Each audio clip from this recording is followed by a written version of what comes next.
Did we? Well, we didn't say one thing. What? And I put this in the front. We didn't even say anything. Like John's not here with us this week. He's taken a little break, like he did at Christmas, and his computer melted down because he also played Zelda too much. It's also, if I recall, John. I didn't want to say anything because I was so proud of him, but in the past we knew he had a little bit of an olive oil problem. Okay, what this is. And he was drinking it a lot and lubing himself up, and he was just glistening for a while when he would record. But then he kind of stopped. But like the last couple of weeks, I noticed that he kept falling out of his seat, like he was slick. So I think he's maybe relapsed a little bit into his olive oil. I don't want to say dependency. His olive oil fun. I have no ands for olive oil anymore. You guys do the olive oil thing. I don't know what it's about. It's olive oil. It's something he started because he's racist against Italians. Yeah. So with this show, we're gonna watch a movie you picked called. What's it called? Oh yeah. So we're not doing any wacky stuff up front. No. I'm trying to get to that. I'm trying to get to the song. Okay. Weren't we wacky enough? What else wacky can we do? I don't know. All right. I just want to get to the song. Yeah. Today we were watching a movie from May of 1998, a TV movie that apparently aired on Fox. Marvel's Nick Fury, Agent of S.H.I.E.L.D. The white version. Not starring, I was going to say, definitely not starring Samuel L. Jackson. Okay. It's Steady Bimco Part 2, The Revenge. The show where we create revenge sequels that nobody wanted. I'll get you, my pretty, and your little dog, Senor Tasty Bubbles, too. Yes, Steady Bimco Show, Part 2, The Revenge. With two thes. The Steady Bimco Show. Part 2 with The Revenge. Did you do that on purpose? Did you want to have double thes in there? No. At the beginning of every show, before we get to the movie, we pick a wild card question because we're going to ad-lib at the end which character from this movie called Nick Fury would end up doing something. And I'm picking the card. George can see I'm picking it. I'm not. I can affirm, people, he's actually really picking something out of a jar. It is a number. Ooh, and what's the number? 13. Oh, God. Ooh, lucky 13. Most likely from this movie to become a famous artist. Okay. Mm-hmm. All right. That's a tough one. It is tough. Before we get into the movie, can I talk about that there's a little bit of a problem with this movie in our general scheme of things? Well, we're going to talk about some things before the movie. Okay. All right, let's talk about your things, Tim. What's your things? Cablasto taught me how to say no.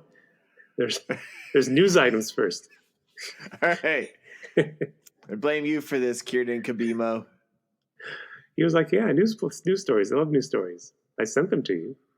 I didn't read them. You didn't read any of the news stories. No, remind me. Maybe I did read them. Who knows? Okay. These are weird news stories. Okay. A German surgeon got fired from the hospital after asking his cleaning assistant to help him amputate. To do an amputation. You did read this. Yeah, but I don't think I read this because you sent it to me. I think this just... Well, no, and by read this, I saw this headline, and I was like, this was my reasoning. I'm like, well, if he asked him to help, he must have needed his help. It was a toe amputation, though. That's all. You need help taking a toe off, and you're a doctor? Yeah. Well, okay. Let's turn the tables around. Tim, you're in the hospital...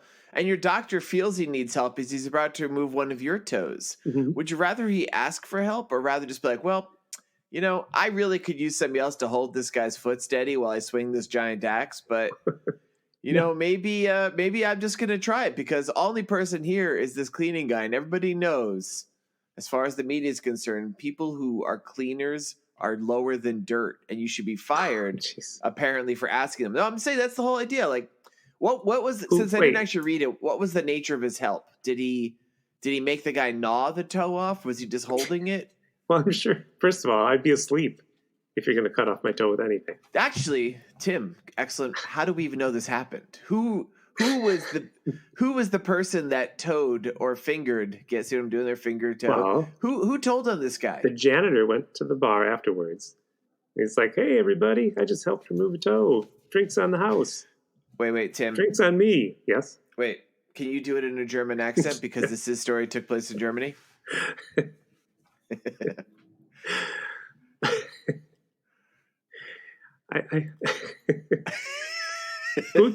Guten Tag, everybody. I have removed a toe. I have run 5 kilometers. This is good stuff. This is terrible. This running group, when I was in a running group in Ithaca, there was international people. And there was a German runner, and there was for like kilometers. He would say, "Okay, today's run will be 5 kilometers," and we're all like, "No." His name was I can't remember. I'm going to say Franz. Hans? It wasn't Franz. Hans. We're like, this the "You're in same America. guy? You're in America. It's miles, not kilometers." And he says, "No, it is 5 kilometers." And you know what everybody started doing? They started going Sieg Heil and saluting him because he wouldn't let go of the kilometers. So this is the roots of your Hitler obsession comes from this. Was this the same guy who in a previous story you've told, like you were camping or something and only he brought was like one beer or something? And no, donuts, but that was not him. No. It was not him. He's too efficient, George. He's German. He's German. Now, we went camping. He brought bricks and anyway. So a kilometer is only about like there's about 2.25 miles, I think, kilometers in a mile. Right. Did you actually run 5 miles? And was this guy in for like a super rude awakening when he realized it was actually 5 miles? He's like, he was very athletic. Okay. Well, he's German. I don't know if you know this.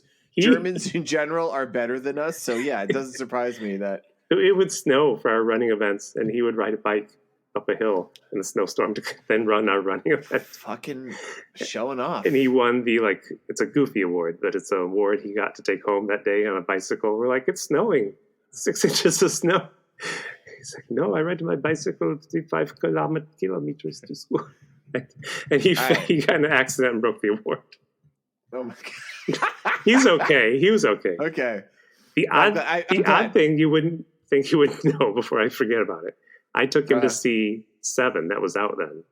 Seven, for people who haven't seen it, it's a serial killer movie, and the 7 deadly sins are used by the serial killer. Do I remembering this right?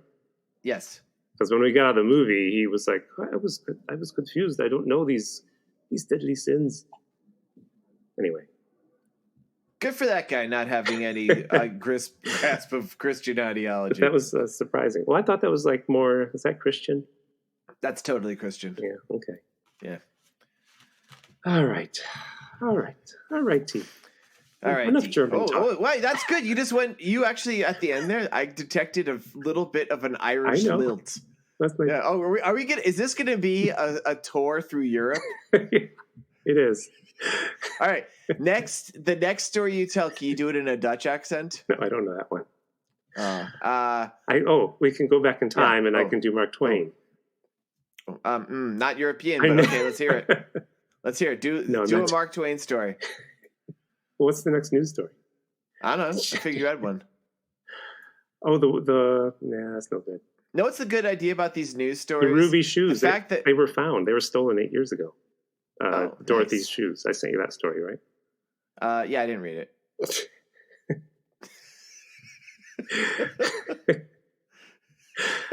Anyway, there's like 4 pairs. I'm a busy guy, Tim. I'm a busy guy watching Nick Fury, Agent of S.H.I.E.L.D. I ain't got time to read about no ruby slippers. I saw 1 pair of her slippers on the Freedom Train at the Bicentennial. On the what? I saw her shoes, 1 pair. But you said the Freedom Train? What's that? There are 4 ruby slipper shoes. It was a train painted red, white, and blue for the Bicentennial that drove around with American artifacts.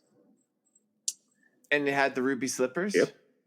That's all I remember, because they put you on a conveyor belt. So like, there's ruby slippers. There's Lincoln's hat with the bullet hole. There's just. Was the conveyor belt inside the train? Yeah, you got one inside. Weird. Yep. And how did you feel seeing those ruby slippers? Did you like just did you sing the Pledge of Allegiance when you saw it? You're like, God bless America. No. That's weird. Tim, I remember we're off to a weird start this episode. All right. Well, that's the. This is what happens when we don't have John or Kiri Cabasto. Oh my God! You know how hard that we talked so much longer, which is fine. With who? With more than one person. I mean, we could adopt other personalities if that helps. I'm already doing my Mark Twain. Don't hate that. I thought that was your Irish. Oh, Tim. All right. You want to talk about this movie? Oh, man, I had an opening I was going to launch into this, and your talk of trains with conveyor belts and Judy Garland shoes. I don't know where I'm going to start. So let's just say this. Just do a synopsis in 2 sentences, George. Try it. I want to do an intro first. That's what I need. You talked about your dumb. No, I'm to intro this whole concept because the whole thing, of course, we've made fun of me because I tend to do movies about werewolves. There's no werewolves in this movie. I would be lying if I said it was a little disappointing there was no werewolves. Yes. But yeah, I went to the other well of my stuff. Marvel stuff before Marvel became the MCU. And this was Nick Fury, Agent of S.H.I.E.L.D., like I said, from 1998. And what it is, it's David Hasselhoff, the Hoff himself, is Nick Fury, he doesn't seem to be the head of S.H.I.E.L.D. or ever have been the Agent of S.H.I.E.L.D. He's just an Agent of S.H.I.E.L.D., which is... Supreme Headquarters, International Espionage Law Enforcement Division. I don't have to write that down. You did. Okay. I don't know. It always means something different. No, it used to be that. He was forced into retirement after the fall of the Iron Curtain, or as he says, the Iron Curtain was put out to wash. And he is called back because the daughter of like some Nazi super villain has stolen his body or is going to steal his body, is basically planning on unleashing Baron Strucker. I know. Tim. What? You always give me a hard time saying, try to get through this quick. I'm going to go through this stuff. I'm just trying to get through this stuff quick. Basically, he and a group of ragtag agents need to save the world from the Death's Head virus, which will be unleashed by these modern-day Nazis. And David Goyer wrote this. Are you done? Am I interrupting now? No, go for it. David Goyer, you know what? I meant he wrote. Did he write Batman? Yeah, the trilogy with Christopher Nolan. Yeah. And holy shit, Man of Steel and Batman versus Superman. Blade Trinity. He didn't write Man of Steel and shit, did he? Well, he's got credits on all of these. I think he might be a producer. I think he's always been producing stuff. I will say, and here's my thing I was going to get at. The problem with our podcast in relation to this movie is we are a revenge-themed podcast where we review bad movies and come up with revenge things. This movie was set up this was clearly intended as a pilot for a series. That's great. And it very clearly sets up the revenge. Well, like it literally has an after credit scene, which is like, we will have revenge. So the challenge, dear listeners, is like, we're going to have to, Tim and I, we're going to be a little bit more clever. We have to work super hard. Yeah. No, thank you, Mr. Goyer. You may have written all those movies. You may have produced a lot, but we're not going to take your obvious bait. We're going to find some fucking interesting takes. That's right. On Nick Fury, Agent of S.H.I.E.L.D.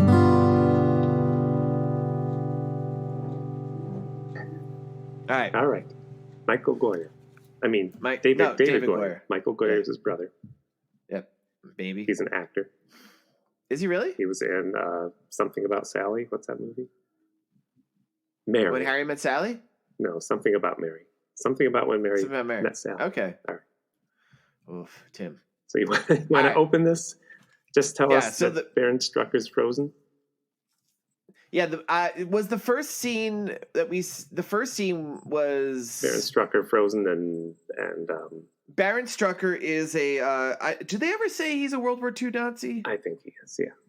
I don't think they ever quite say it, but he's a World War II Nazi. This movie has a lot of people wearing papery, thin, old age makeup, and this is the first time we see he's frozen in this horrible grimace, and he's in some sort of holding facility. Yeah. Yeah, with SHIELD agents, I guess, because other people come in and shoot them. They don't say they're SHIELD agents. Yeah, and then like one guy who we learned is Quartermain, a.k.a. Clay Quartermain from the comics, I guess. Okay. Weirdly, he seemed dubbed. Did he seem dubbed to you? I don't remember which character you mean. Is he the one that said, shot. Rock and roll?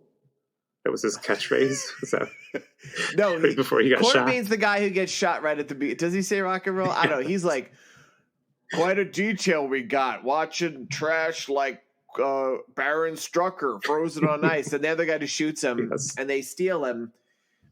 And then, I don't know. I wrote it down. I thought he said rock and roll. He probably says rock and roll. He says, let us rock and roll. He says, let us rock and let us roll. That's what he shouts. And then gets shot. Tim, could you insert that audio of him screaming that? Because his voice was funny. No, I don't know if I have time for that. I can do it like Mark Twain. Okay, do that. That's better. Let us rock and let us roll. I'm working on it. They say it's not how much rock is in the roll, but how much roll is in the rock. You know, I wasn't aware there were audio recordings of Mark Twain to emulate, so this is interesting. I think there were. Okay, so then from this scene in this like high tech storage facility, we're treated to like kind of like a weird view of like it looks like a camera just like filming like tarmac going under for a long time. Yes, and it says the Yukon, and then we see there is it looks like an abandoned mine. It's a coal mine. Yes, and like there's a sign that says "Don't go in here," and a sign that points at the sign "Don't go in here" and says "Pay attention to this." Yes. And we go inside, and this is where we find our titular hero, Nick Fury. Although he's not at this point an agent of S.H.I.E.L.D., he's in a coal mine. He's smoking, which seems like a bad idea. Yes. That would, that's just, and, oh yeah, that was actually a real sign that this was of the '90s. Like he barely ever took his fucking cigar out. Right. At the end, and he's played by David Hasselhoff. Now, people may know Nick Fury from the comics. They may know Nick Fury from the MCU. He has an eye patch over his left eye. Mm-hmm. He's like a badass spy. This Nick Fury, I actually have to say, this was very similar to some of the old comics in many ways. Yeah. He was kind of like the uncouth. He wasn't a sophisticated, slick spy. He's like, he's like kind of like an old Brooklyn guy or something. The bad boy. Yeah. He's like, I'm a tough guy. I got an eye patch and a cigar. And he spends his days in the coal mine just mining, I guess. He did get fired from S.H.I.E.L.D. I don't think. There's the line. Yeah. He got let go from S.H.I.E.L.D. once the Iron Curtain went out for cleaning because he didn't play right. Don't you think he needed somebody more diplomatic? Don't you think he'd make enough money he could live in a cabin? Like we've seen this scene in many movies where the guy's like, I'm off the grid. I got fired and I'm going to live out here in the jungle. And if they're in a cabin, they're usually in a cabin. Yeah. You're gonna he lived in a mine shaft and he was literally taking a pickaxe and actually, I said he was mining. He wasn't mining. He seemed to be smashing a hole in his own wall. He was working in a coal mine, about to slip down. And 5 o'clock in the morning, already up and gone. Smoking. Lord, I'm so tired. Oh no, Tim's reading up. Is this more Tim poems? No, he's a big fan of Devo. Working in a coal mine. Okay. Oh, that's a Devo. So I didn't know that. Okay. And like the ramshackle door is just rattling for like 10 minutes, which I guess is somebody trying to get in. Yes. And there's a whole, I don't know what happened there. Pierce showed up. Pierce is it's British new agent. Yeah. Do you know who plays Pierce in the MCU? In the new MCU or the old? The original, the MCU, the real MCU. This is just a Marvel movie. MCU's all the interactive. Who is Pierce? I've probably seen him. Robert Redford. Oh, that's right. Yeah, so a bit of a departure from the character from here. Wow. Yeah. So Pierce is like a new agent. He's British. He's like the fancy guy. He graduated top of his class, but this is his first assignment, and he is dispatched to pick up Nick Fury. So Nick Fury, of course, beats him up because he's a goof. Yeah. And then they go, "What? Somebody stole? They stole Strucker's body? Okay, I'm going in." And then Pierce takes. Is that when we meet the Countess too? I think she shows up in the airplane in some sort of flying jet, right? Yeah, there's like a flying jet that picks him up, and we also meet the Countess Allegra something Fontaine, played by Lisa in Rinna the Marvel universe by Louise, by Elaine from Seinfeld. Yeah, it is fun, like seeing how these characters have like reappeared, like with like much bigger actors playing them, I guess. You know what Mark Twain said about living in coal mines? What? He said, if you live in a coal mine, you best learn how to make tiny coffins for your canary friends. Here you go. Listeners, I hope you enjoy as much. Like, whenever we meet I never know what Tim's new obsession is going to be. Who would have guessed that he would have been on a Mark Twain kick this week? Who knows? It's exciting. I love Mark Twain. So then we go to SHIELD headquarters, which is it is a helicarrier, just like in the Marvel movies. I didn't know I was going to see that. Even though it wasn't the best special effect, but I was like, oh. Okay, actually, now you mentioned it, I will say it wasn't the greatest special effect. I have to say, in general, this was a much better movie than I was expecting. Yeah. I thought the special effects were pretty good. It was well paced. It is. It is camp. It is what? It is camp. It's a bit campy. I don't love camp, but I'm not complaining. And it fell into that realm of I wasn't sure if it was, there's camp that's deliberate and camp that's not. And this did kind of exist in a realm. I'm like, I don't know if they're doing this on purpose. I think David Hasselhoff was. Man, he's the one I wasn't sure about. It's really? Because, I don't okay, David Hasselhoff has had an enviable career. The dude, he bought the rights to the reboot of, what's the beach one? Baywatch. Baywatch, because they canceled it, and he's like, "I'll buy it and I'll do it." So, it's like so surprised he was so ambitious. It made him a lot of money. Yeah, that's the thing. He's had all these hit series. He had all those Baywatch series, which were big in the '90s. Yeah. He was on Knight Rider before that. He's appeared in in the current MCU. He's he made an appearance in one of the Guardians of the Galaxy movies. The new one. The dude works. The second one. Oh, okay, the one I fell asleep in. All right. Yeah, the one it's a cameo. It turns out when Star-Lord was a little kid, he used to tell people David Hasselhoff was his father. And you know what they had on the helicarrier? Oh, sorry. What did they have in the helicarrier? A lot of elevators. You notice that? Didn't catch us. So now we know the helicarrier is not in Florida. Come on, Nick Fury shoots the elevator. Oh, right. Oh my gosh! Wait, can you describe that whole scene? The whole scene. It establishes his bad boy because yes. They're in an elevator. It says no smoking, and Nick Fury's like, "Fuck you! I got a cigar in my mouth this whole time. I'm going to smoke." And I guess that starts some stuff. No, the stupid thing is it's an optical scanner it won't move until it scans people's eyes, and it's eyes. It's such an insult. We should mention in this movie, Nick Fury, of course, famously has an eye patch. Yeah. But it's hinted that he only lost his eye maybe shortly before he retired. Yeah, I don't remember. Or was forced out. Because he's like, you didn't update your files. Right. So, and he shoots the keypad. Oh, just like in Star Wars. That's from Star Wars. And Han Solo. He does do a lot of shooting, yeah. He just shoots anyway. Oh, man, Hoff thought this was going to... He's like, this is the way I become Harrison Ford. This Nick Fury is going to be like the Han Solo for the 1990s. Yeah. This is going to make me the superstar. Yeah. He meets Kate, who has ESP, if you want to just get it. There's an ESP department. Yes. Conveniently.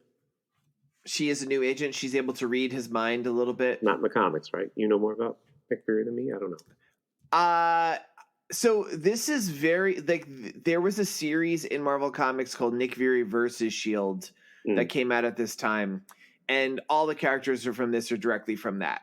But yeah, my understanding is Kate Neville doesn't have ESP in the comics. I think she's like an intelligence operative.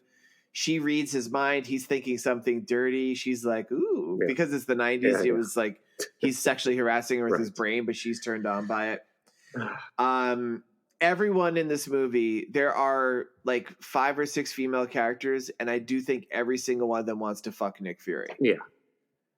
because the Countess Allegra Fontaine is his ex. She wants to fuck him. Kate wants to fuck him. The bad guy, who is Andrea von Strucker, who is like, that's a character. She wants to fuck him. There's the lady Runsiter, who's like the German lady. Are you talking about Baron Strucker, who's frozen? He wants to have sex with Nick? His daughter Andrea. Oh yeah, her. Yeah, yeah. She was a lot. Yeah, I think every single character in this movie like loves the Hoff. I think when Strucker's lips were unfrozen, because he's German, he said, "I would run 2 kilometers." Oh, no. Anyway, never mind. Wait, just his lips say this though? His lips are acting autonomous of the rest of his body? Yes. Anyway. Okay, so let me just introduce the other. So we meet Kate, like a S.H.I.E.L.D. agent. She is an ESP person. We meet Gabe Jones, who is like a tech guy, I guess. He's like the Q of this. We meet Dum Dum Dugan, who's not Irish, who's very racist. Not Irish, doesn't have in the comics. Dum Dum Dugan is an ex-circus strongman with like a handlebar mustache and wears a bowler. He's like Fury's second in command. Him and Gabe Jones are like the main S.H.I.E.L.D. guys. Drinks a lot of beer, and they weren't anything. I guess Gabe Jones, no, because Gabe Jones isn't a tech guy in the book. It's very different. And and then there was the boss, the head of S.H.I.E.L.D., the guy named Jack Pincer. Pincher, and he's an asshole.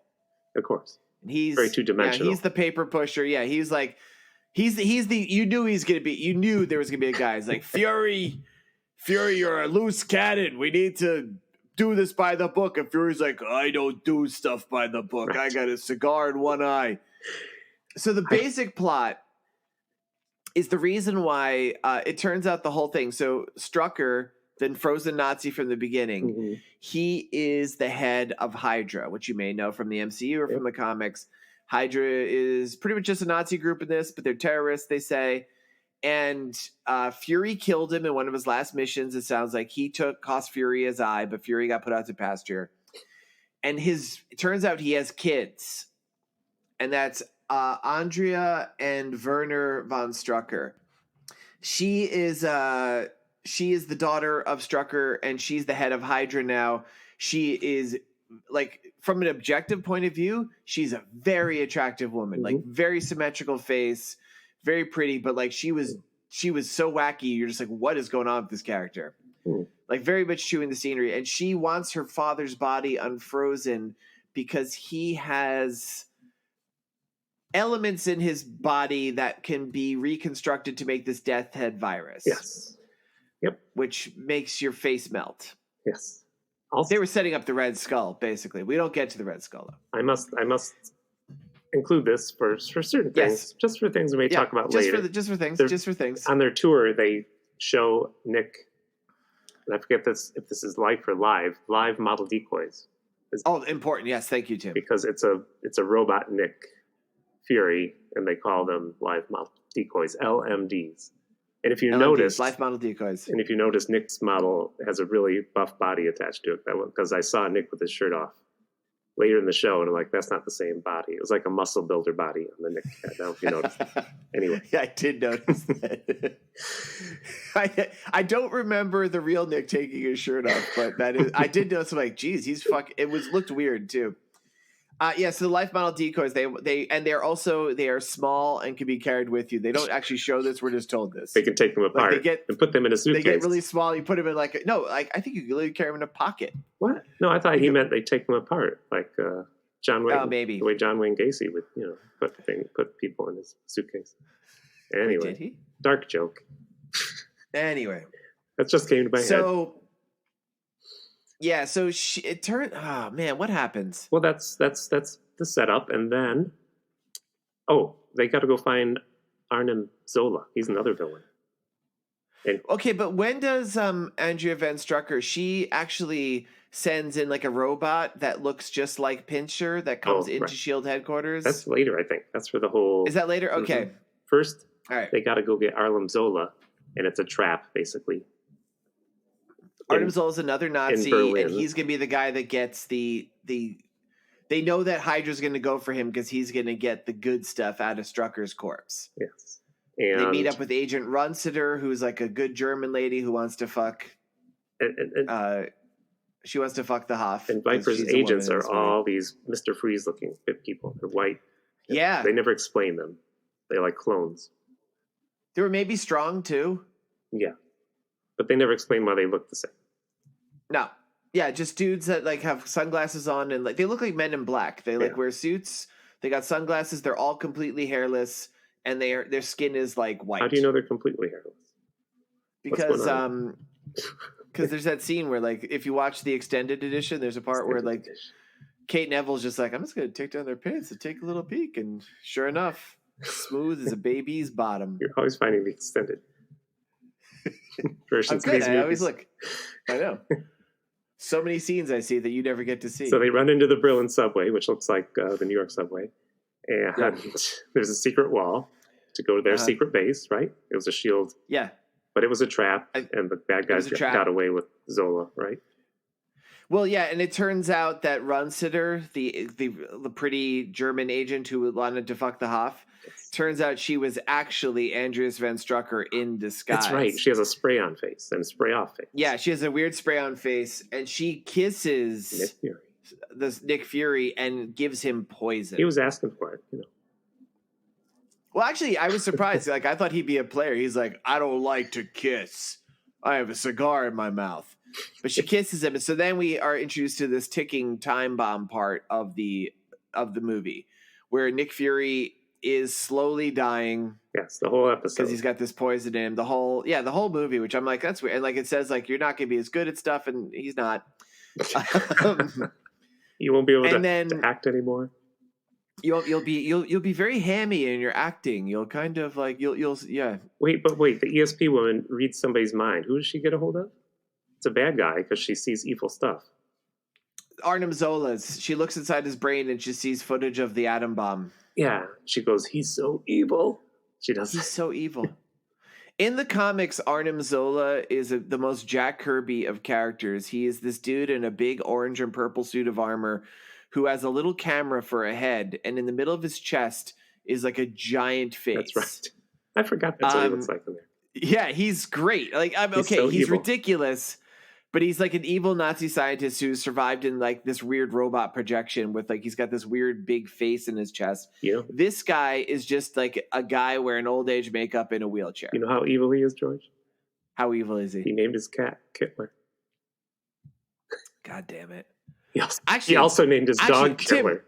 Can you imagine that? See, he should have. Yeah, that's he's so evil. He should have called him Mussolini. John did those jokes. Did he? Yes. One's similar to yours, but he's so evil. He let a janitor help him amputate a toe. It all comes together. We got over a half hour into this episode before you brought up Hitler. This episode with multiple references. That's the villain of this piece. Nazis.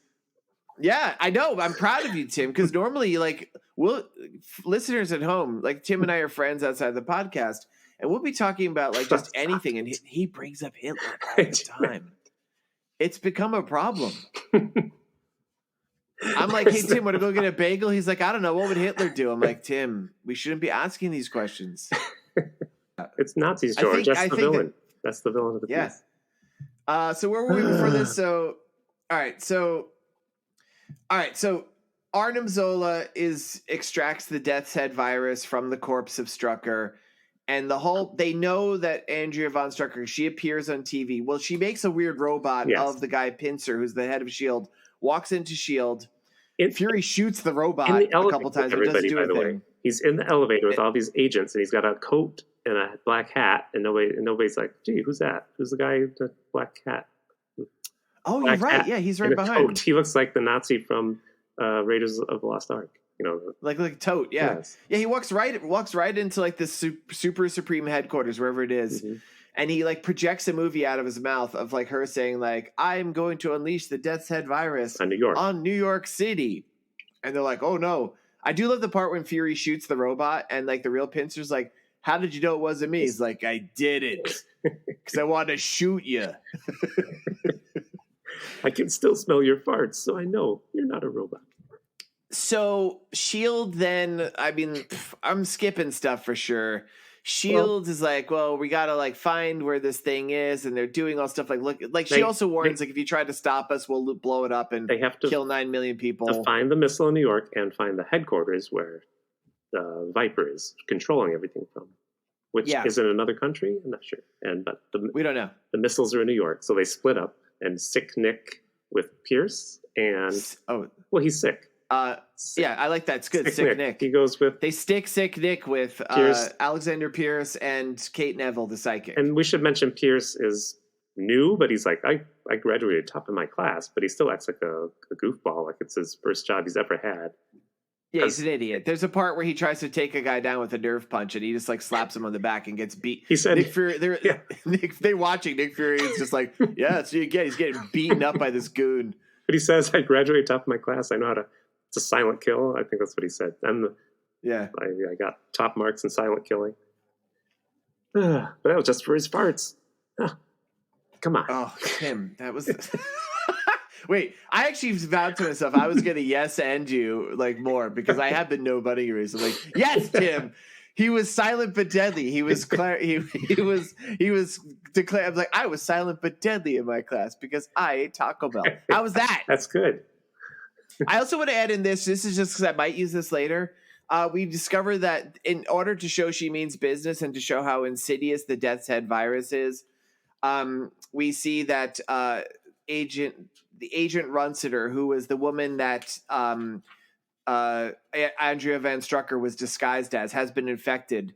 And so she looks like she's like an old lady who's melting. Yes. That was actually a little disturbing. Yeah. And she's screaming, like she sees Nick Fury and like for some reason and screams in this really awful way.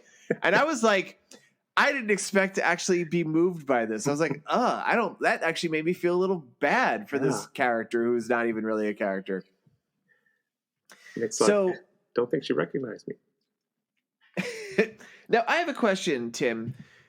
What was the head of S.H.I.E.L.D., Pincer? Mm-hmm. He doesn't want Fury going into New York. He doesn't want anyone going to New York, right? He just wants to like pay the amount or something. Well, not Nick, because she's Nick doing this sick. for $1 billion. When Nick is sick, he's like, you can't go in the field. You'll throw up and you're right. Ruin the mission. It's specifically because Nick is sick. Yeah, so he's actually got a good fucking point. Yeah. But Nick, Alexander Pierce, and Kate Neville, the psychic, steal a plane and they go into New York anyway. Yes, and they've got a tracker like there's for the nuclear warheads or the I don't know. Yeah, they're tracking not nuclear, but and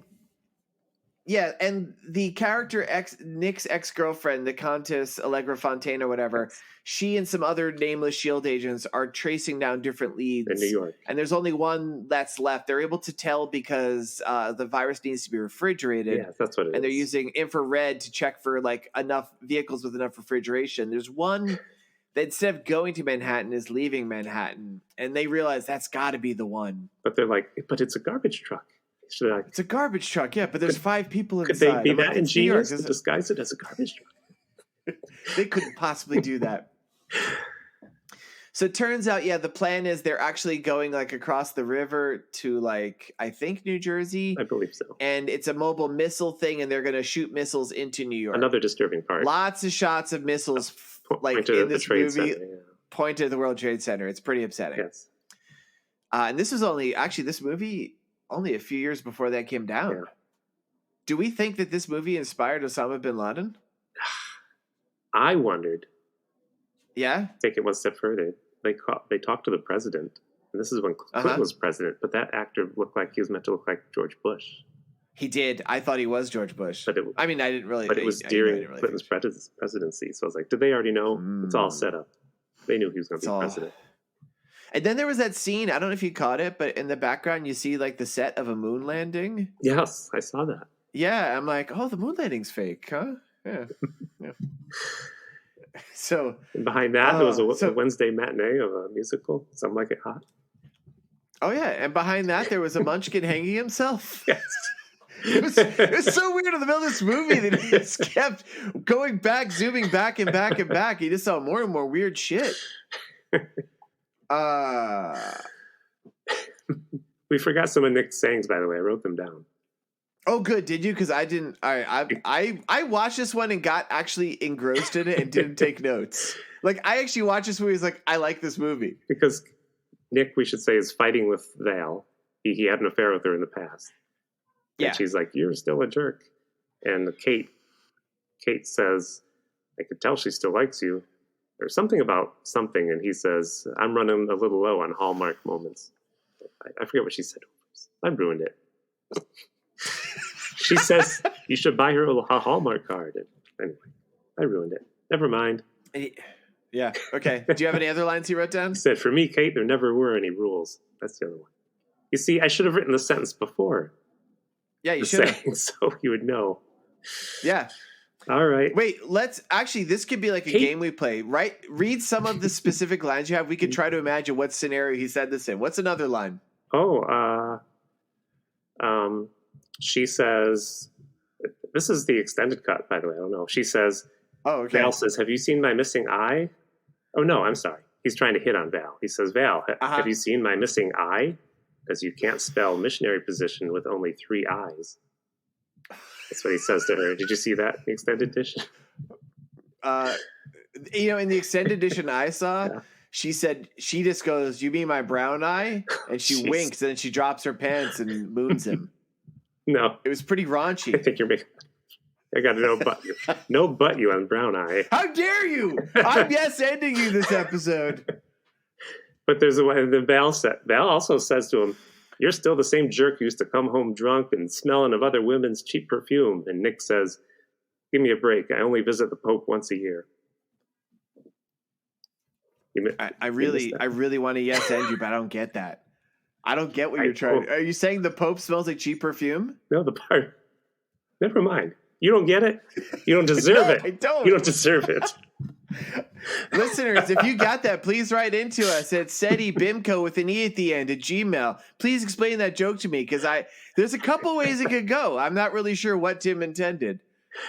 And Pincer says, "You disobey me once more time, you'll never work in this town again, you second-rate, irresponsible, insubordinate, disagreeable, nasty loudmouth." And Fury says, "You forgot one thing. I'm smelly." And he lets out a long fart.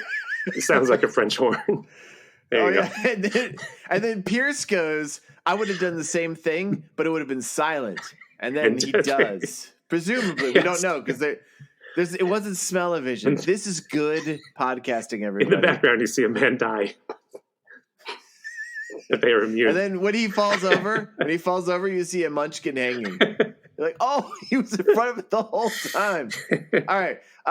Should we wrap this movie up real quick? Yes, the missiles are about to fire. Nick and the other gang realize it's a trap where the headquarters is because they get captured. Yeah. And at some point, Arnim Zola pulls out a taser and he kind of punches the taser into his face, and Arnim Zola shoots himself in the face. This little old man in a wheelchair electrocutes himself in the face. I guffawed. I know, he went over backwards in the wheelchair, right? That's never not funny. It was pretty good special effect. There's actually a not halfway bad fist fight between, or like kick fight between the Hoff and Andrea von Strucker. She, like, again, I have to say, people, like, this woman has one of the most symmetrical faces I've ever seen. George likes symmetrical faces. In an objectively pretty way, you're like, that woman is very objectively pretty, but she was so weird and scary, and just like, I couldn't decide if she was overacting or maybe the best actor I've ever seen. I don't know. Yeah, I don't know. She didn't do a lot. I'm not judging her. I looked up her. I think she did. She was Sonya Blade in the original. Blade. The same actor. If you ever seen the original, whatchamacallit, Mortal Kombat, she was Sonya Blade. Okay, but was she in Blade, the Vampire Hunter too? I don't know. Oh. She played Wesley Snipes. She has the same last name, so I thought maybe. Yeah. Oh, yeah. Well, that makes sense. Yes.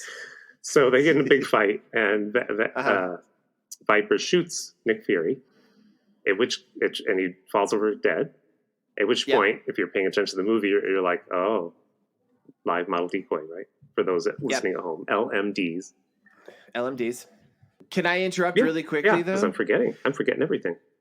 Well, yeah, so this is like a big miss. She shoots him and she thinks he's dead and she's gloating.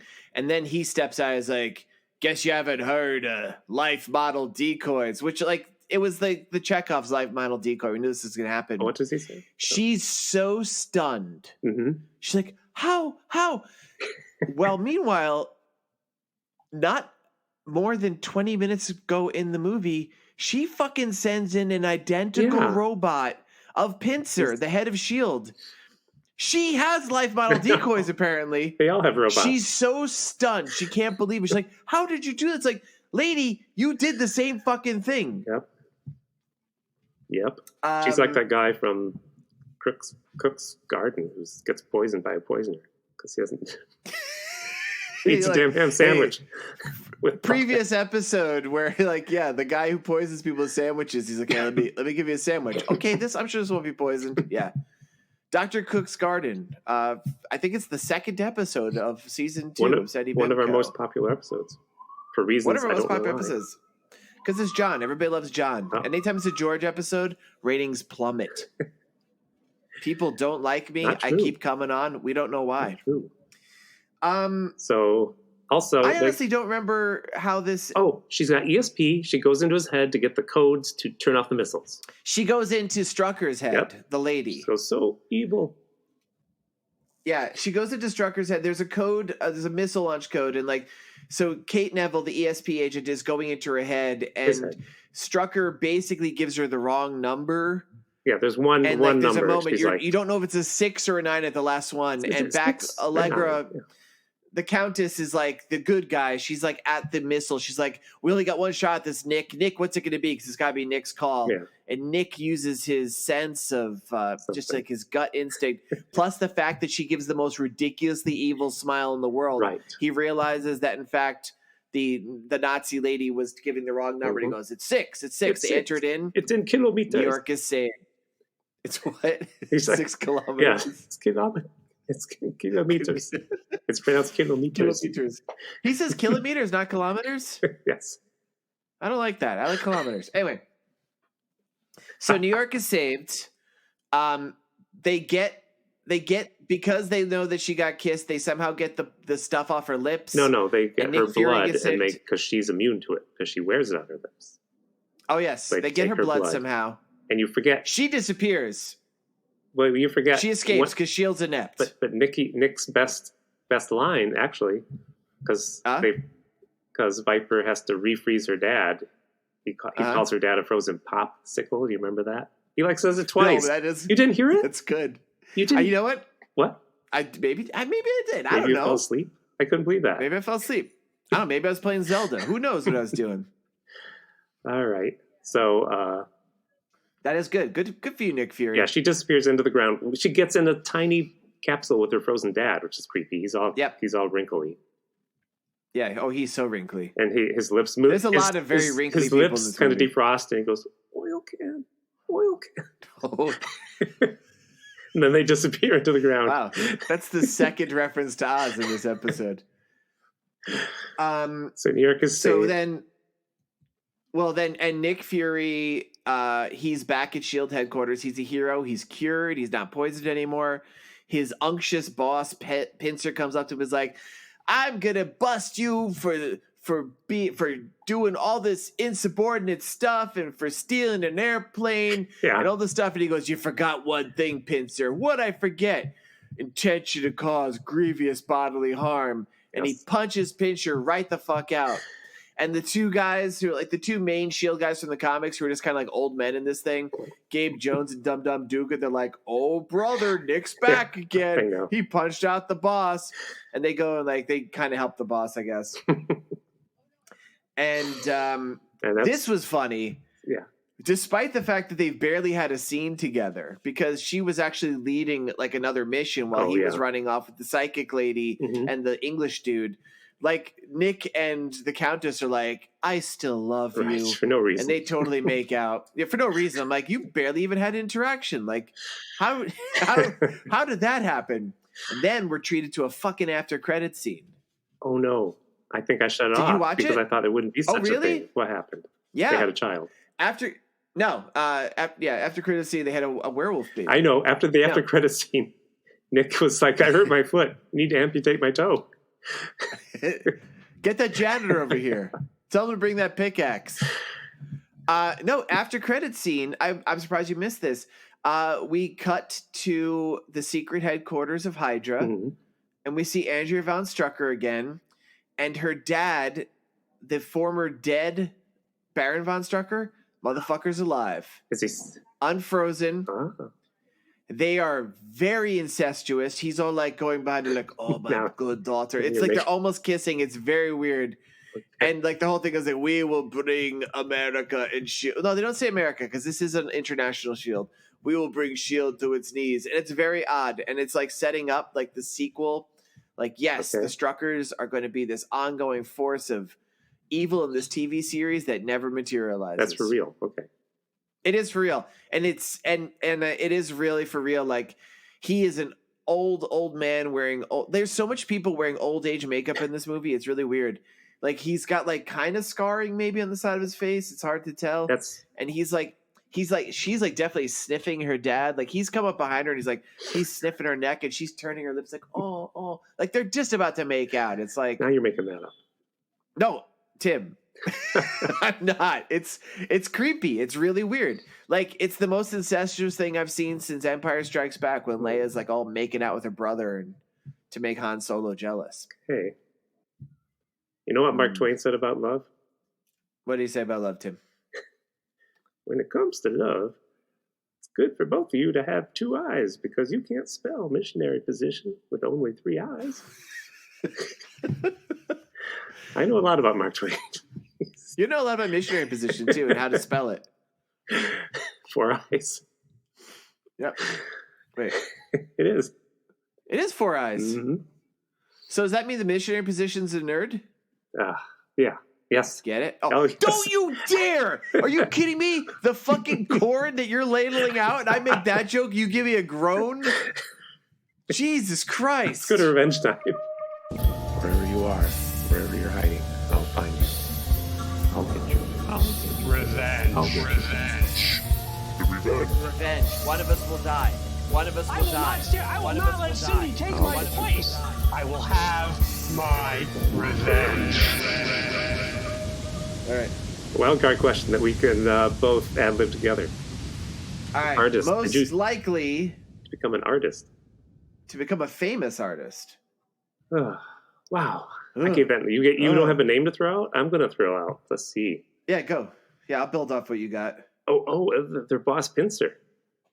All right, Pincer. That's all he does in his office, because he hates his job and he's such a jerk. He paints all these pictures of Nick Fury being tormented by the devil, and pentagrams. He gets really into. Ooh, and I'm going to this. So he like many frustrated bureaucrats, he had artistic aspirations when he was younger. Mm-hmm. I'm almost afraid to go down this path for fear of bringing up Tim's obsession with the villain of the 20th century, making fun. But he kind of he was a little trepidatious about his different materials. He had to keep it on the down low. Mm-hmm. He's in a room full of spies, terrible spies, but still he got a lot. So he had to work with what was at hand, like blood. He didn't have brushes. He did have blood. He tried blood. Blood got a little tacky. Well, so he was using. So Pincer used blood at first, and the blood, it was a little bit too monochromatic. He's like, I need to bring a little ochre into here. I need a little extra colors, right? Yeah. Try harder. Is it chocolate milk? Was it chocolate milk? Yeah, it was human chocolate milk, Tim. Oh no, it's his dog. His dog he had a cat on the helicarrier. He named it Kittler. Did he? Kittler? And that's where he got the brown better. color. Yeah. Yes. Yeah, and luckily this cat was water soluble, so he just kind of dissolved it and used his painting. Yeah. But who discovered him? Well, that's the thing. So he turns out he filled his office with so many paintings of Nick Fury being tormented by the devil, Nick Fury being tormented by a cold sore, Nick Fury being tormented by an inconvenient parking spot at the local mall, what have you. The Many Furies of Nick Fury is what this series was called. But he didn't have the courage to reveal this to the world at large. Okay. But luckily, there was a fucking ESP agent on staff. Right. And she was able to, Kate Neville was her name. Mm-hmm. And she was like, seems like the boss has taken a lot of bathroom breaks lately. So she just kind of peeked in, Turns out she was into watching guys go to the bathroom. That's another story. But she saw through Pincher's eyes the beauty of his work. Mm-hmm. Yeah. And turns out Kate Neville. Yeah. I don't know where it's going. It turns out that her big fetish is watching toes being amputated, and she asks. Oh, and he's been painting pictures of Nick Fury being tied down and having his toes amputated by a doctor and a janitor. Yes. Yeah. And he works up the courage to have an art show with Alicia Masters, another artist in the Marvel Universe. Wow, deep cut. And normally Tim, I hate those deep cuts. Normally Tim cuts out all my comics references. This one's got to stay. Okay. Alicia Masters, the blind girlfriend of Fantastic Four's The Thing, a sculptor. It's going nowhere. She sculpts the superheroes because she feels their naked bodies and sculpts them out of clay. It's her excuse. She's just got a fetish for rubbing naked, ripply men and women. Yep. She's like, Hulk, I need to feel you through your purple pants. That's it. How do you know they're purple? You're supposed to be blind. So never mind. Let me just feel your pants. How's he become famous? They have a big gallery show at Neville Galleries, which turns out that was what Kate Neville's family was famous for. And this billionaire philanthropist named Tony Stark, he buys all of them. Right. Okay. Yeah. And he does a live show. You have to pay $10,000 to sit in the audience while he removes someone's toe. And that's his performance art. And there's a little basketball net at the head of the person. Of the person at their head. He has to toss the toe through the net. And what happens when he gets a basket? That's just the performance art. That's the performance art? At what point does he stand? At what point does he perch himself over a canvas and drop eggs out of his ass onto it? Reference to real performance art, everybody. That was good. We're good.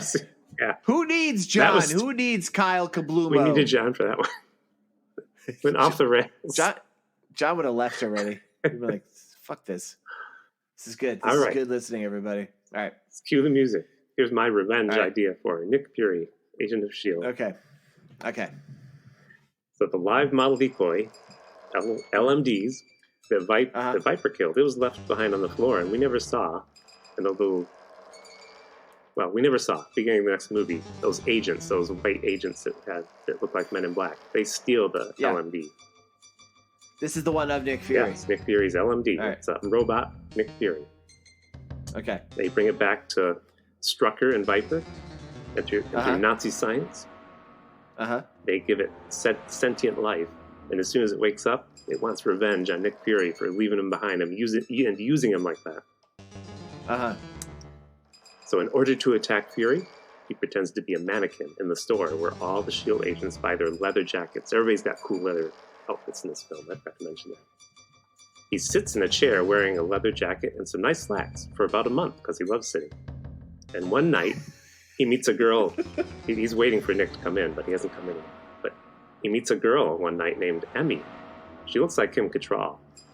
And she's actually a mannequin come to life. This is a long story. She's a muse from Egypt. This is good. See the moving mannequin. He falls for her, and his cold mechanical heart softens. He feels that maybe love is more important than getting revenge on Nick Fury. They often sit and eat pizza because the Nick Fury LMD, as I'm going to refer to him, likes to sit a lot. They move to Kansas and try to live as farmers, but a big twister comes and carries Fury, the LMD Fury, and Emmy, the living mannequin. They blows them away, and she gets blown into a wood chipper and gets chopped up, and he ends up in a strange land, in a forest, and he's so sad that Emma got cut up in a wood chipper. He sits on a tree stump because he liked sitting. And he's just very depressed, and a big rainstorm comes along. It rains so much he rusts. But a little girl named Dorothy comes along, and he manages to whisper, "Oil can." So many Wizard of Oz references. And he says, "Oil can. Have you seen my missing eye?" And but anyway, she oils him, and she tells him they're going to see a wizard. And he says, "A wizard?" He jumps up. He says, "A wizard?" And the LMD Fury jumps up and he takes the wheelchair from the legless lion who is traveling with Dorothy to see the wizard, who he'd hoped would give him legs. And Fury wheels himself to the wizard because he hates standing. He steals the wizard's balloon so he can travel to the S.H.I.E.L.D. helicarrier, take on again his mission to get revenge on Nick Fury. He continues. Undertake? He's lost his love, so he's going to continue to undertake. He catches up to Nick Fury smoking in the smoking lounge of the S.H.I.E.L.D. helicarrier, which is also known as the maintenance elevator. There's an amazing fight sequence, and Pierce and Val come upon them and tell them to stop or they'll shoot. But they do that silly thing where one of them says, "I'm Fury, shoot the other one." And the other one, who looks just like Fury, says, "No, I'm Fury, shoot the other guy." So Val says, "The real Nick knows what I have to do to get them all turned on. So tell me now or I'll shoot you both." So the real Nick Fury sighs and he says, "All right, I make you stick your tongue in my empty eye socket while I sit in a chocolate cake decorated with portraits of the Osmond family." And Val shoots the LMD Fury. But everyone's so grossed out about what they just heard, they fire the real Fury. Nobody stands up for him, not even Dum Dum Dugan. He's like, that's gross. So Nick goes back to living in a coal mine, smoking cigars. And the movie's called, "Will the Real Nick Fury Please Stand Up and Stop Sitting?" That's all I got. That's all I got. All right, I was also going to use the LMD because it's really the only character Do it. Let's hear yours. like worth continuing. No, mine's stupid now. Do it. I'll help you. You raise your hand. I help. I got to step out for a minute. Oh, I just had to step out for a minute. But Mark Twain is here to fill in for me. Oh, it's so weird. Tim Hamilton, my co-host, just left, and this dandy gentleman in a white suit with a big brush broom mustache just sat down in his place. Hope you don't mind. Hi, Samuel Clemens, a.k.a. Mark Twain. How are you enjoying your time here in the 21st century? Well, they say you can't smoke anymore. But I say if you can't smoke, you best watch some Star Wars TV shows. That's so weird that you know what Star Wars TV shows are, given that you died well over 100 years before they ever premiered. Well, let's not focus on that. Let's get to your revenge story. Okay, so I'm just gonna wing it entirely. So my revenge story is about wheelchair-bound Nazi super scientist Arnim Zola. Now, Arnim Zola was living a life of ignominy. Why was he free? He was a fucking Nazi. He was just living free somewhere, being a super Nazi in a wheelchair. I wondered myself. I think he got broke out of jail by Falcon and the Winter Soldier. Isn't that what happened on the Marvel show? I don't think so. No, you're thinking of Baron Zemo. Wrong Nazi. No, in this movie, different Nazi, Arnim Zola. Wait, is that his name now? Now you've mentioned another character. I'm all confused. They all have Z names too. Arnim Zola. He gets sucked into this web of intrigue by the crazy daughter of Baron Von Strucker, who looks actually very much like him. And last we saw him, he had shot himself in the face with some sort of taser and was electrocuted, ricocheting backwards, skidding across the floor. Well, that's the last we see of this character, but it turns out this wasn't the end of him. Even though he was old and feeble, the electricity did not kill him, but instead, it actually, well, this is embarrassing to say, caused him to lose whatever precious control he had over the lower half of his body. And as he was shot backwards in his chair, his bowels released, creating a long, splattery streak. And I mean, I know, it's gross. It's gross. Coincidentally, it's gross. That's what happened to Mr. Tom Sawyer when he got to be about 80. Wow. Who knows? Everybody, this is news. Hidden sequel to Tom Sawyer, we never know. So after the action has left him and everything, he's left there alone in this secret headquarters. He kind of recovers, but he's never going to be the same again. He's jittery. He's loose-bottomed. He sees the horrible splatter mark that he made from his chair, and he's like, I think I can make this work. And using the best of his Nazi super science, he actually removes that portion of the floor, and he has it framed. and he takes it to a gallery owned by, coincidentally, Neville Galleries, where he sells it for $11 million. Ooh. It's called Skid Mark with Static Shock. It's a huge He hit. becomes People want famous artist. He becomes a famous artist. People want more. He is the creme de la creme of the New York scene. They think it's just so awesome. It's like this guy with his funky accent and like stuff. They want more, and he can't let him down. So you know what he does? He starts shooting himself in the face again.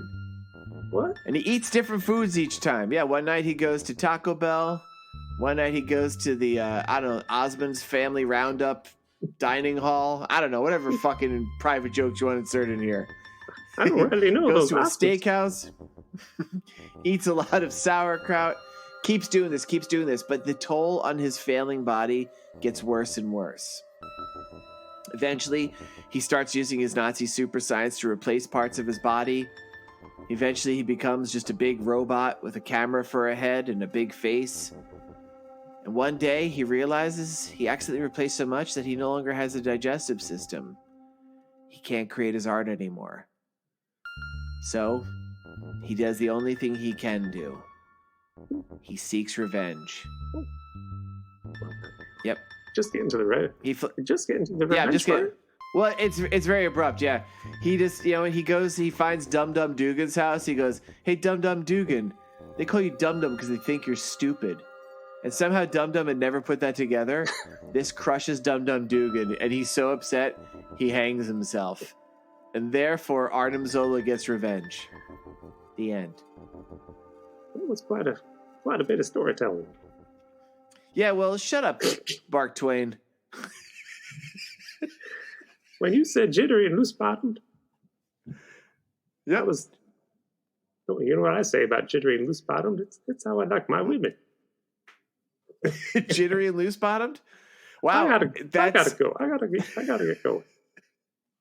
Okay. You made me sad thinking about Tom Sawyer when he was 80. Oh, hey, George. Wow, that was so weird. Tim, I don't know if you fucking do this. You left your seat for a second, and then afterwards, you have to change your locks. Because you know who came into your fucking house? Mark Twain. No way. And I don't want to freak you out, but I happened to notice that Mark Twain dropped trow before sitting in your chair. And he kind of wiggled back and forth a little bit, like maybe he was kind of leaving a little mark there. You should be careful, because who knows what else that man's doing. That's just his... He may be one of the greatest writers of all time. Certainly the greatest writer of the 19th century, but I think he's sneaking in your house and doing untoward things to your possessions. Yeah, he wrote my favorite book about that dog that got rabies, and the woman was trapped in the car and it wouldn't let her out, and it got caught in the car. Yeah, Old Yeller. Yes, Old Yeller. Yeah, Old Yeller, that famous book by Mark Twain about a dog with rabies. I hope somewhere there's a kid who's actually listening to this, and like they have to write a book report and they use this as information. I'm sorry. And that kid goes to jail. I'm sorry, everybody. What happened this week? This is what happens when John's not here. He's the voice of reason. Oh my God. Oh, all right. I thought you'd have a sequel all full of superheroes. Nah, because I didn't go that way because you always cut all my superhero references. You thought I was going to do that. Well, this is your chance. This would be your chance. People know Spider-Man. Now, people know Captain America. Yeah. People know Iron Man. Oh, how about this? How about here's the sequel. New Revenge sequel. Time's over. Baron Von Strucker comes back alive and he kills all the Marvel superheroes. He kills Spider-Man. He kills Hulk. He kills Thor. He kills Captain America. He kills Captain Marvel. Which Captain Marvel, you ask? All the Captain Marvels? Yeah, he kills all the X-Men. I'm going to list all the X-Men now. Stop it. He kills Beast. He kills Cyclops. He kills Jean Grey. He kills Iceman. He kills Angel. He kills Wolverine. He kills Nightcrawler. He kills Storm. He kills Colossus. He kills Banshee. He kills Thunderbird. He kills Havoc. Does he kill Kitty's little dragon? He doesn't. He leaves the dragon because he knows it pisses you off. He kills Link. 18 after. He kills Legend of Zelda. 18 after. You got me on this. Didn't get to ask you about Zelda. He kills Zelda. Did you play Zelda so long that like you stopped playing? You're like, oh, One of my toes is missing. What happened? Honestly, like in Zelda talk, for real, I've had the game now since it was released. I got it the day it released. I've maybe only played it for 5 hours. I don't have a lot of free time, as it turns out. I'm always doing podcasts. That's why. And in these podcasts, I'm always talking about people killing people. Like he kills the Red Skull, Stop. he kills Doctor Doom, We gotta he kills Kang the Conqueror. All right. I'm very excited for next He week. kills the Warriors 3. Yeah, what's next week, Tim? Just for you, so you wouldn't whine. It's in color. Ooh. It's Yes! from 1974. Oh, past the threshold of 1960s suckdom. It's a movie I never heard of, and I bet you haven't either. It's called Yeah. Shriek of the Mutilated. Ooh. A professor. Can you tell me anything about it? Professor and their students visit a remote island in upstate New York to investigate a Yeti. Wait, what? That's what it says. An island in upstate New York to investigate a Yeti? Yes. I am excited. Where can we watch this, On Tim? Tubi. Oh my God, this sounds terrible. The director had, I don't mean to laugh at him, but the director had a nervous breakdown at the start of filming before they began. I'm sorry. That's what Wikipedia says. Oh my God. His wife says he got very squirrely and ended up going to the hospital and getting his ass shot up with Valium. And that's how the movie started filming. Oh my God, got his ass shot. Oh, wow. This is going to be great. I think so. I can't wait for this one. And this is available on Tubi, Shriek of the Mutilated. Wow. The only other films these people made, it seems, was porn. This is their movie that was not porn. They're like, let's try this. And it's a Sasquatch movie, you It said? says Yeti. Yeti-like creature. Yeti. Well, Yetis are like Sasquatches. Okay. If you see the poster, it's white. I mean, oh, the Yeti is. I thought you were talking the poster. And all the people. Wow. I found this looks good. People, I hope you watch this with us. It's going to be a frenzied hunt for a heinous beast uncovers an evil cannibal cult, and death is the devil's blessing. What? That sounds like a different Good movie. Lord. That's the fucking tagline. This is going to be so good. Right. Because there's no actors. They have no clicks to find them anywhere else. Yep, I can't wait to watch this one and figure out what the revenge sequels for this will be. Whew. Okay. Well, we talked too long, so if you want to write a letter to Seti Bimco, it's SetiBimco with an E at gmail.com. Like us. Wait, did we have any letters? Like us. I checked early. We didn't. Yeah, give us likes on Good Pods, and yeah, somehow we're number 11 on performing arts on Good Pods. I don't know why we're in that category, but Yeah, that's weird. it's weird. I guess we're doing improv. It's We're performing. Hey, we're the greatest podcast that ever existed, Yeah, so except for my other podcast, which is called Hypothetical Island. The two twin greatest podcasts of all time, and then any other podcast I happen to guest star on, like say my recent guest appearance of the Jack Kirby podcast. I heard yours this week, and you guys talk about Peanuts a lot, and I was like, oh, I wish I were there. Yeah, there was a lot of Peanuts talk on the. If you want to hear people talk, all right, there's certain topics that are evergreen in my other podcast. If you like He-Man, if you like Peanuts, listen to Hypothetical Island. It comes up a lot, just like the way Osmonds and Hitler come up here. They say if you talk about comics, you shouldn't talk about Peanuts, but maybe talk about the Longhorns. That's wow. Was that Mark Twain again? Yeah, he came back in.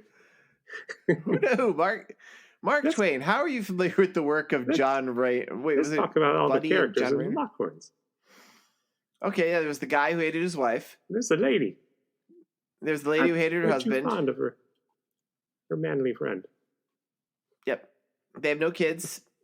They do. They do have. Yeah. They do have children. But one of them ran But- off and built himself a Uh-huh. raft and went down the river. Uh-huh. Wait, was that it? I ended that. Well, what do you want me to say? If you didn't read the book, what do you want me to tell you the whole story? All right, let's Hey, end this listen, podcast. I write a lot of bad words in that book. People today don't like to read it. You should list all the words, Tim. Go list them. Go read my book. That's it. The show's over. All right, bye. Talk to Steve.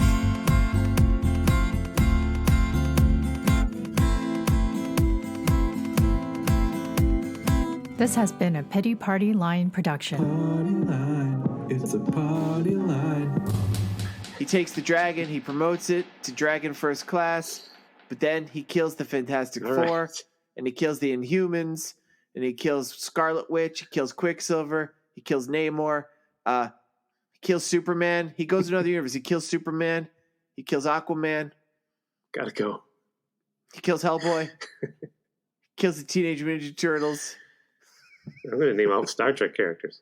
Captain he Picard, kills Spock, Worf, he kills Captain Picard, Dr. Crusher, he kills Luke Skywalker, Captain Kirk, he kills the Scarecrow. Lieutenant Barclay, Which Scarecrow, you ask? The DC Scarecrow? The Marvel Scarecrow? No, he kills the Wizard of Oz Scarecrow. Transporter, He kills Chief the Tin Man. O'Brien, He kills Optimus Prime. Chef Boyardee,